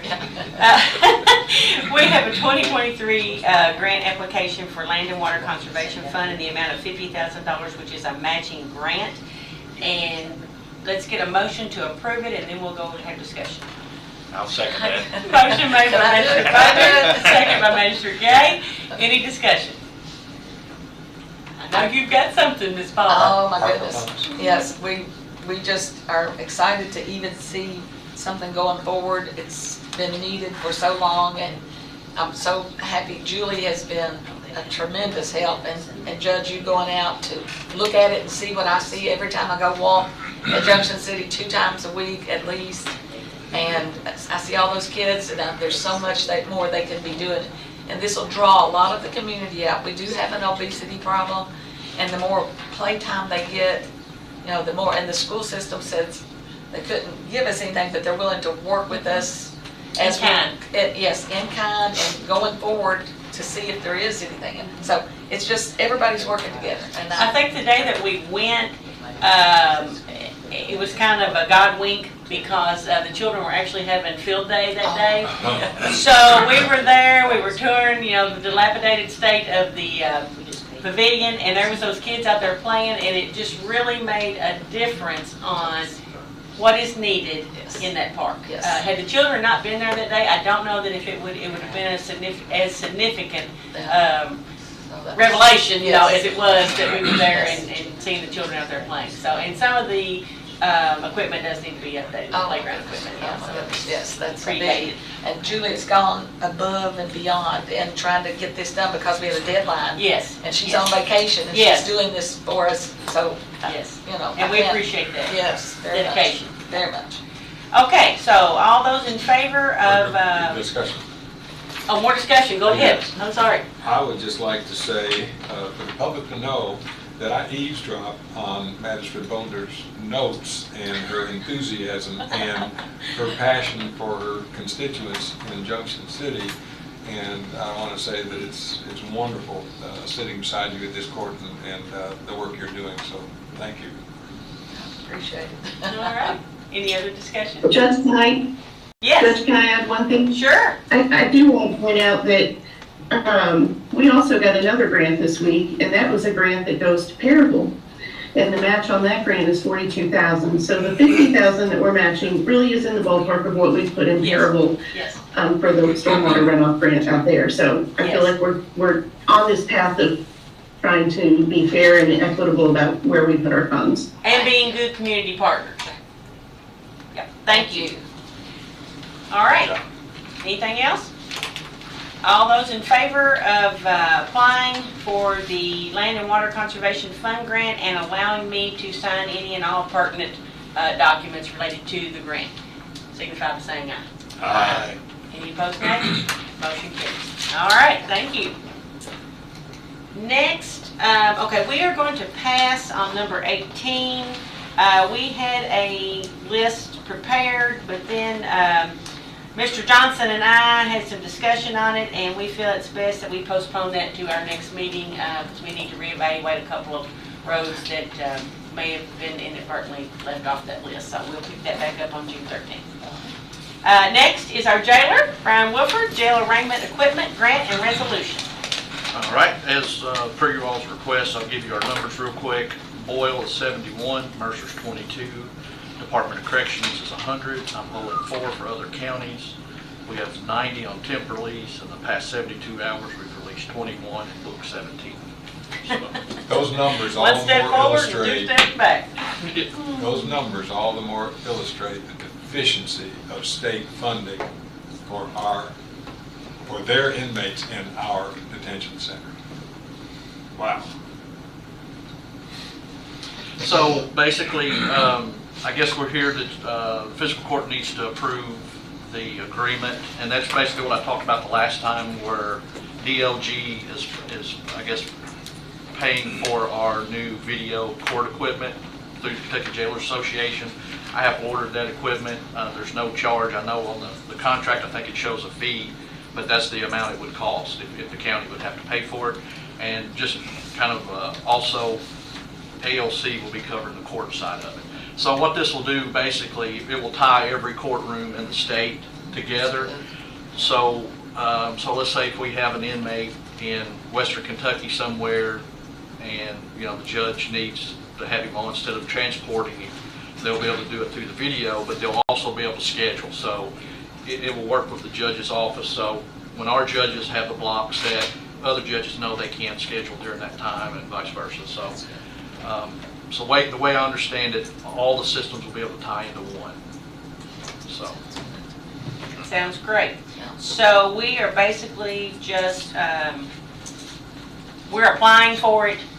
Well, we're approved. I guess you have to sign it to approve it. To approve. Right. No it should be done. needed. Right, correct. Yes, we need to approve resolution. So moved. Resolution 23.05.23.01. Motion made by Magistrate Ellis, second by Magistrate Bodner. Any discussion on the resolution? And it falls under, I think, House Bill 1. Yes. Is it the money that the state set aside for it? So. And this motion also needs to include the county judge to sign and execute any and all documents necessary to receive and commit these funds. It's part of the motion. All right, no discussion? All those in favor of the motion signify by saying aye. Aye. Any opposed, nay? Motion carries. And then also, when you all start working on the park, our numbers are down. I don't have anybody, but if you would let me know the dates, and we will try to see if we can get done at least a day to help out, bring some inmates down to help. I'll pencil you in. Thank you, sir. Thank you all. All right, I'll get this to you. Well, I think Julie was just going to go ahead and email it back to the email I sent her. I can't remember the guy's name, but. All right, we'll get that done. Okay. All right, thank you. Okay, next is Parks and Rec contract discussion, and I think you all received a copy of this, as well as the letter that we sent to Mr. Coffey outlining what changes that we were asking And Julie, I'm going to let you speak on this because you were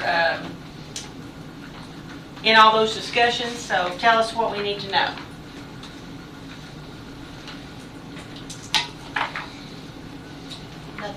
If you're still with us. I see something spinning, so I'm not. Are you still there, Julie?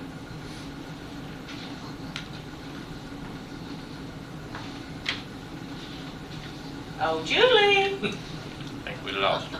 I think we lost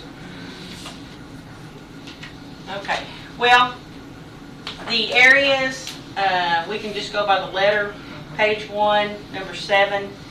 The agreement states in part all funds must ultimately be tied to actual expenditures supported by adequate documentation in order to comply with state law. Agrees the county shall be allowed to inspect all public records of the city in relation to Parks and Rec and be supplied with a copy of the general ledger for services rendered as described herein. We have not received general ledger information since the agreement was signed 3 years ago, so we are requesting the past 24 months expenses to budget report.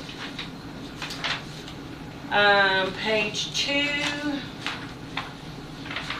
the first bullet item, provide programs in all areas of the city of Danville and Boyle County, not limited to just Millennium Park.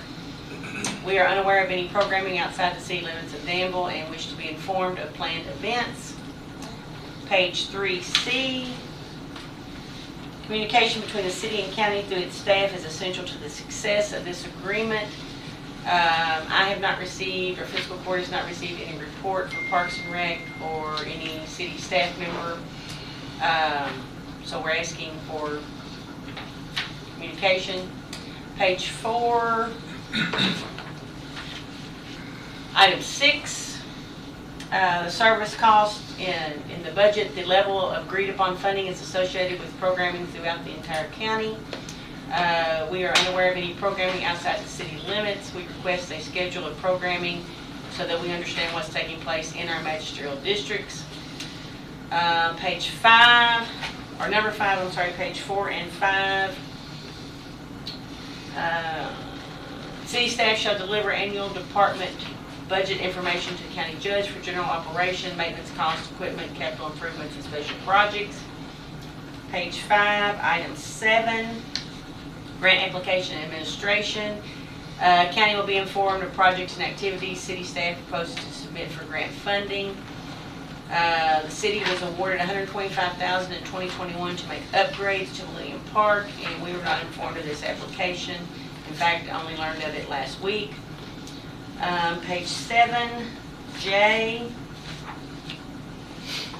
Provide quarterly reports to the City of Danville Board of Commissioners and the Boyle County Fiscal Court relating to finance programs, projects, grants, and attendance. Boyle County Fiscal Court has not received any quarterly reports and requests that this is reinstated immediately. Number 8, page 7, item 4. Boyle County Judge Executive or his or her designee shall serve as an ex officio member. We are not receiving meeting notices, invitations, agendas, or minutes. Page 7, 13. There she is. Yeah, I'm going to finish through these. Hello, everyone. I'm back. Hey, I'm going to let you speak in 1 second, okay? Let me just finish these last 3 items. Page 7, item 13. Magistrates have requested representation to the Parks and Recreation Committee. The level of funding the county contributes to the city for Parks and Recreation, along with the lack of communication, has left the fiscal court ignorant of how Parks and Recreation has spent our funds. And then last, page 8, item E. The agenda and minutes shall be submitted to the Boyle County Fiscal Court Clerk, and we have not received minutes or agendas since the execution of the agreement. Okay, so Julie, we have just went through the items on the letter that we sent to Mr. Coffey at the City of Danville. With copies to the City Commission. Yes, with copies to the City Commission, so I'm going to let you speak as to what happens next. Well, I think that the next steps will be hopefully some correspondence back from the city. We have not heard, we sent that letter out on today. I haven't heard any. When I get back I'll have to sit down with Earl and if you agree, these are our expectations moving forward. You're kind of breaking up on us just a little. Yeah, I don't know what about here. I guess everybody's starting to work. Oh. How dare them? Yeah, so I think the next step will be to sit down with Earl and just try to hammer this out. There is a review window of 2022, 23, so we need to have this done by the end of July, by the end of June. End of June, okay. Okay, so the court just has been made aware of what we are asking for the agreement. Do you all have any discussion? There's not anything to approve today. We're just giving you information as to what we're doing going forward, so. Julie, were you still with us? Because I think you had a breakdown of your... I'm here. Okay, were you with us when we talked about withholding that, withholding any funding in the new fiscal year until we consummate this contract? Yes, I did hear that. Okay, good.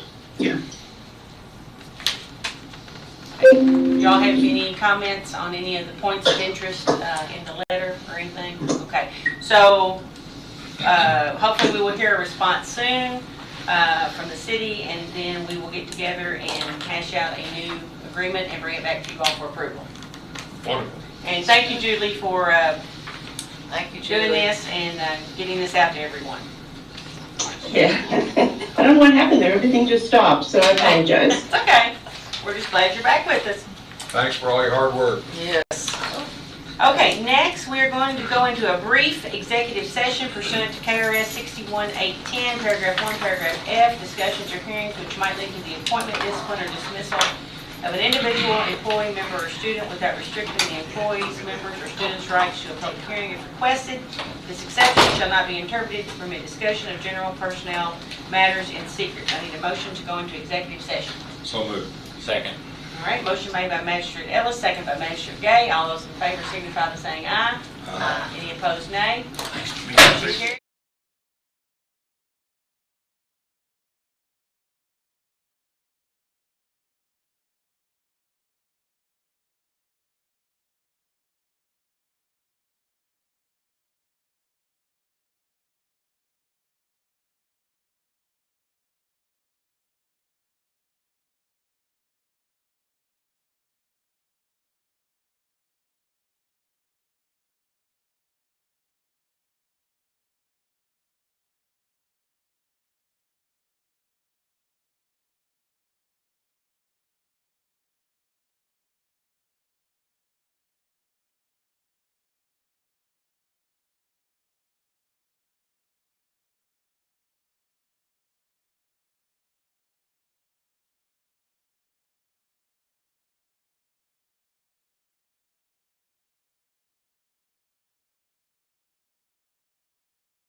Get these girls.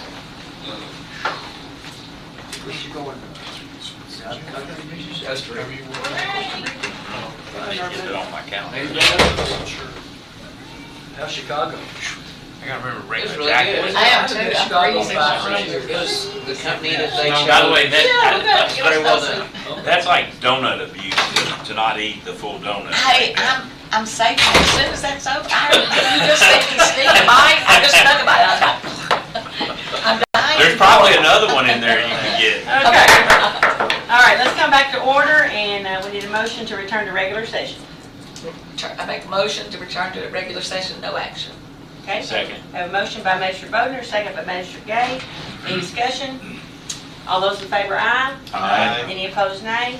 Motion carries. We are back in regular session.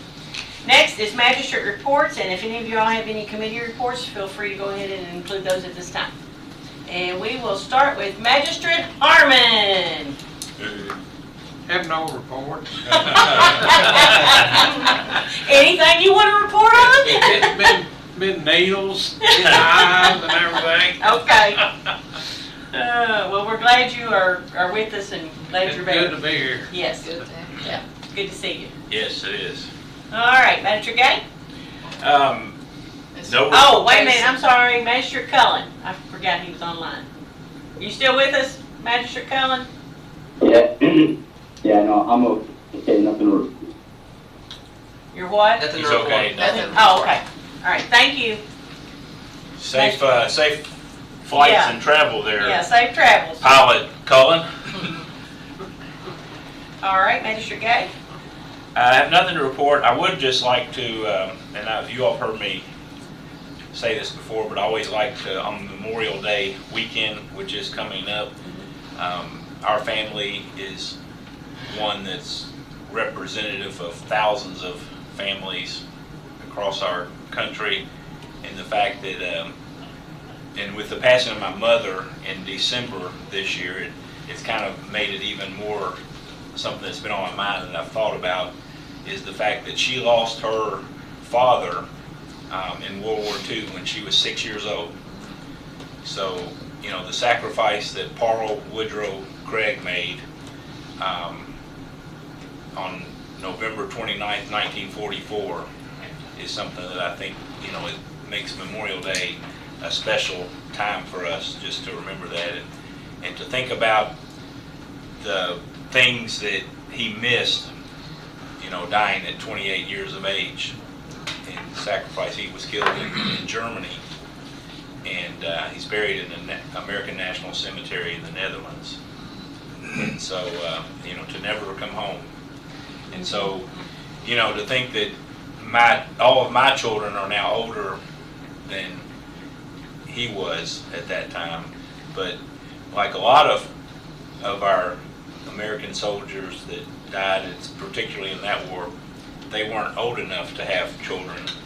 And so a whole family, part of the family tree ended there with their sacrifice. So I just hope we all continue to serve and live our lives in ways that honor those sacrifices that those individuals made for our freedoms. And so it is, just thinking, you know, again, thinking that my mom lived to be almost 85 years of age, and 79 of those years were without her father. Thank you for that. Appreciate those words. Magistrate Sleeper?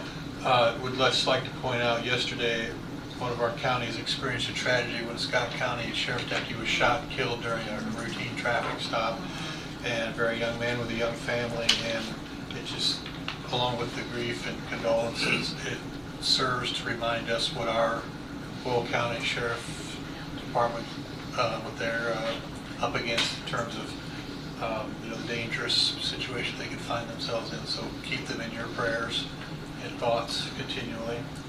And I printed up, I have some bullet points from some CAECO disaster training sessions, virtual sessions that I attended.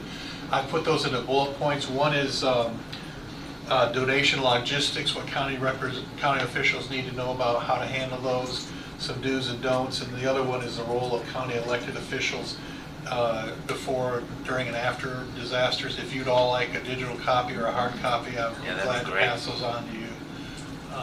So I'll send them digitally, and then if anybody wants a hard copy, I'll be glad to print it off for you as well. So. Okay. Thank you for doing that. Magistrate Ellis. Thank you, Judge. Net recovery is probably waiting to hear something from us, and we've not budgeted anything, and we've not talked about it for a couple of weeks. I'm not hearing any enthusiasm that we move forward with them, and Judge, I guess you and I might need to communicate somehow with them that we're, unless there's sentiment to bring it back up, that we'll pass on that. A very favorable thing about Parks and Rec, they've now invited Magistrate Cullen to 2 meetings, and I was there last week. And both before and afterward, I had some very good conversations with Mark Morgan about cooperation and collaboration, because he's gravely concerned with what I informed him that Julie had found and that we reported on today. And Mark is a fine leader, the chair of the committee. Julie, he has an impression that they have a lot more authority in this current contract than we know that they have. So that's going to be a stumbling block unless we somehow increase that and petition the city for that. And being an attorney, I was surprised because he had said to me when we met privately that he had reread the contract twice, and he informed the committee in that second meeting where I was in attendance that they have some authority. So we'll have to batter that around a little bit. A concern, more than a complaint, a grave concern with so much cattle in Boyle County and so much in my district, and horses and other animals, is the balloons that people freely go and buy with helium and release, and the impact on animals. Not only cattle, not only horses have died from ingesting those balloons, and I don't know what we can do to control it with an ordinance, but I was stunned last week, and I think it was in Missouri, that a red fox was found with no wounds, and they decided to take that red fox in, and he had ingested a balloon and died. But think of the economic impact. I don't care if you have 20 or 200 cattle and you lose one to a balloon that they've swallowed. It's a very, very serious situation. And the reason I bring it up in the context of talking about my conversation with Mark Morgan, they were talking about all the wonderful balloons that are going to be out there at their next festival at Millennium Park. And I didn't say anything in front of the whole committee, but as we were talking on other issues, I brought it up. He immediately contacted them, and none of those balloons are intended for release. So hopefully we'll make that part of policy on anything that we sponsor, not to have it. He also, Jason, brought up the fact that he's gravely concerned about the 4th of July, and he's done research and found that China now has silent explosives. I don't know where that could possibly go. I really don't, because people have that expectation. I am very, the big boom. I think we do at football games. Yeah. I am very pleased to let you know that the annual Perryville, the annual 127 400-mile yard sale will be coming up in just over a week or 2 weeks, and Perryville is going to really make it an event this year. So come out, and I think you'll even be able to rent a booth in Perryville. But it should be a grand event. They'll have food booths and everything else. So is it the 127 or the 68? This one's the 127. Okay. That they mentioned. Okay. Caleb Conley, and it's spelled C-O-N-L-E-Y, is the officer who was tragically killed yesterday. I made these notes before Magistrate Sleeper had commented on it. I would hope that two things in our conclusion of our meeting today. One, in remembrance of the Memorial Day, which people get confused with Veterans Day, and it is not a Veterans Day, it's those we've lost who gave that last full measure. But also, if we could express profound condolences to his family, the law enforcement community, their community at large, within 2 minutes of what I could read between the lines. David Livingston, whom we all know, was already posting something that was too grave not to understand that he got prior information about what really had happened. And I think that if we could, as a court, include those two things, Memorial Day and condolences to the family, law enforcement, and the community at large over there. Thank you, Judge. Thank you, Mr. Lewis. Mr. Bogner? Received information that Junction City is again Junction City Elementary is one of the top 25 schools Yes, they in are. Kentucky, and I'm so proud of them. And I graduated 8th grade, walked across there, got my diploma. John did also. Just want to congratulate all the students and the staff and how hard they work. Also, I just wanted to ask Angie, I know she left, I need to get the stormwater permitting contact person. Okay. So I will email her Yeah. and get that. Yeah. So, on the bike park, I have now printed out, thanks to Katina, the letter from the Environmental Protection Cabinet that's, showing where they released the dump, that it was closed properly and everything was good with that. And one from Tammy Hudson, Director of Waste Management, saying here's our recommendations, but none of it said you can't do it. So now I just need to go to the stormwater permitting area and get that information.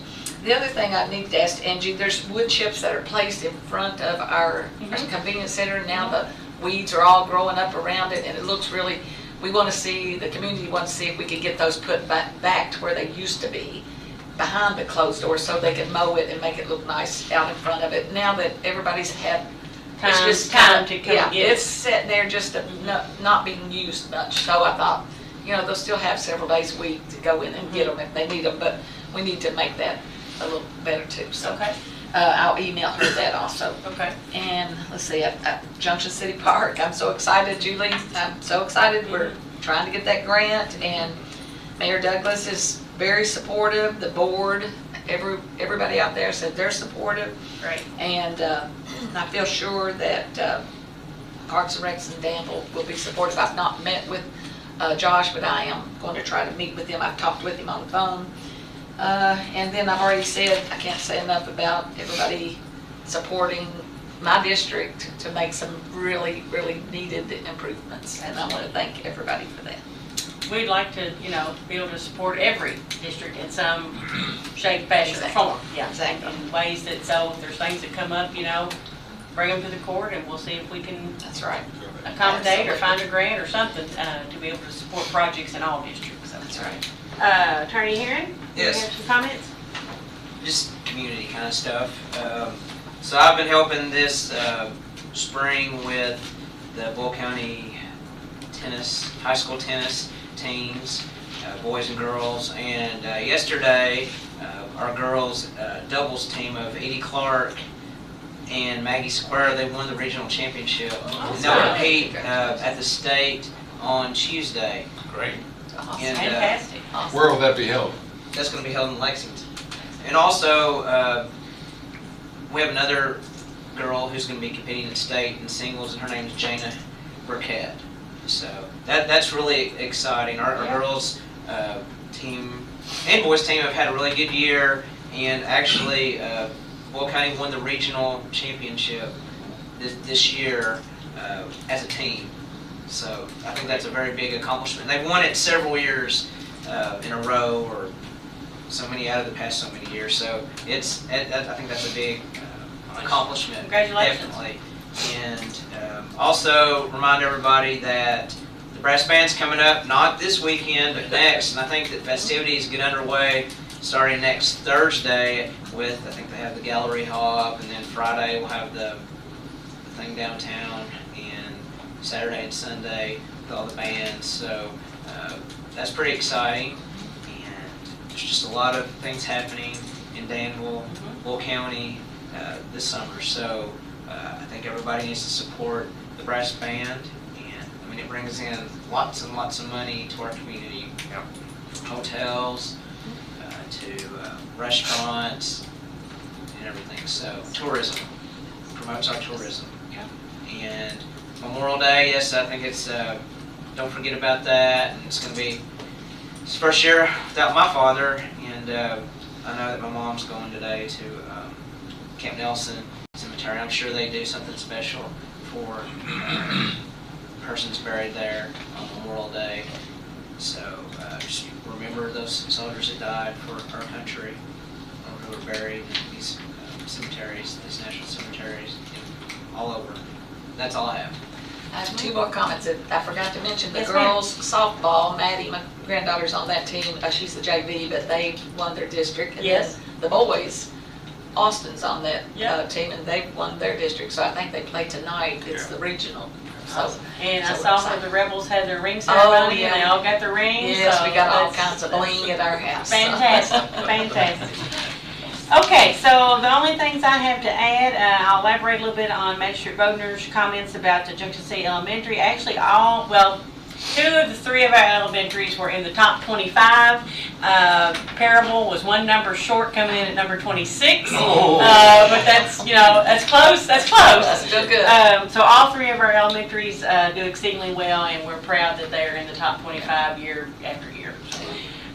Also, to elaborate on Attorney Herron's comments about the brass band, go ahead and put on your calendar the Saturday, which I think is June the 4th, the first Saturday. There'll be a pancake breakfast. They're reinstating that pancake breakfast that used to happen in the past, and Eric Grant is, not Eric, his brother. Ben, thank you. Ben Grant is coordinating all that, and it will be at the Danville Fire Department. So it starts at 8 o'clock on the Saturday of the Brass Band Festival. And you can get tickets, I think, in advance, June 3rd. Thank you, Bill.